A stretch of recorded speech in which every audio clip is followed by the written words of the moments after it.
Supreme court ने 25 नवंबर को एक ऐतिहासिक फैसला सुनाया। कोर्ट ने संविधान की प्रस्तावना में 1976 में पारित 42वें संशोधन के अनुसार समाजवादी और धर्मनिरपेक्ष शब्दों को शामिल करने को चुनौती देने वाली याचिकाओं को खारिज कर दिया।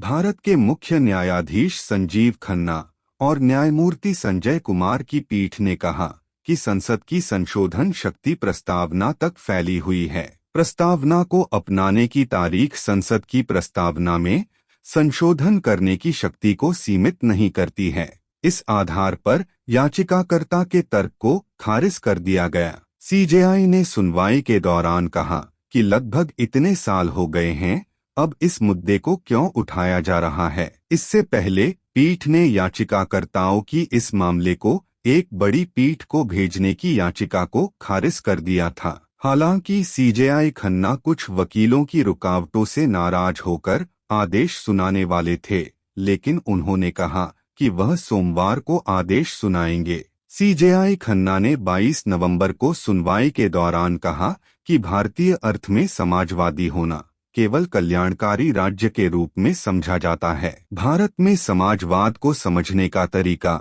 अन्य देशों से बहुत अलग है। हमारे संदर्भ में समाजवाद का मुख्य रूप से अर्थ कल्याणकारी राज्य है, बस इतना ही। इसने कभी भी निजी क्षेत्र को नहीं रोका है, जो अच्छी तरह से फल फूल रहा है। हम सभी को इससे लाभ हुआ है। समाजवाद शब्द का प्रयोग एक अलग संदर्भ में किया जाता है, जिसका अर्थ है कि राज्य एक कल्याणकारी राज्य है और उसे लोगों के कल्याण के लिए खड़ा होना चाहिए और अवसरों की समानता प्रदान करनी चाहिए। सीजेआई खन्ना ने आगे कहा कि एसआर बोम्मई मामले में धर्मनिरपेक्षता को संविधान के मूल ढांचे का हिस्सा माना गया है। इस पर वकील जैन ने कहा कि संशोधन लोगों की बात सुने बिना पारित किया गया था, क्योंकि यह आपातकाल के दौरान किया गया था और इन शब्दों को शामिल करना लोगों को कुछ विचारधाराओं का पालन करने के लिए मजबूर करने के समान होगा। जब प्रस्तावना में कट ऑफ डेट होती है, तो बाद में शब्दों को कैसे जोड़ा जा सकता है। जैन ने आगे कहा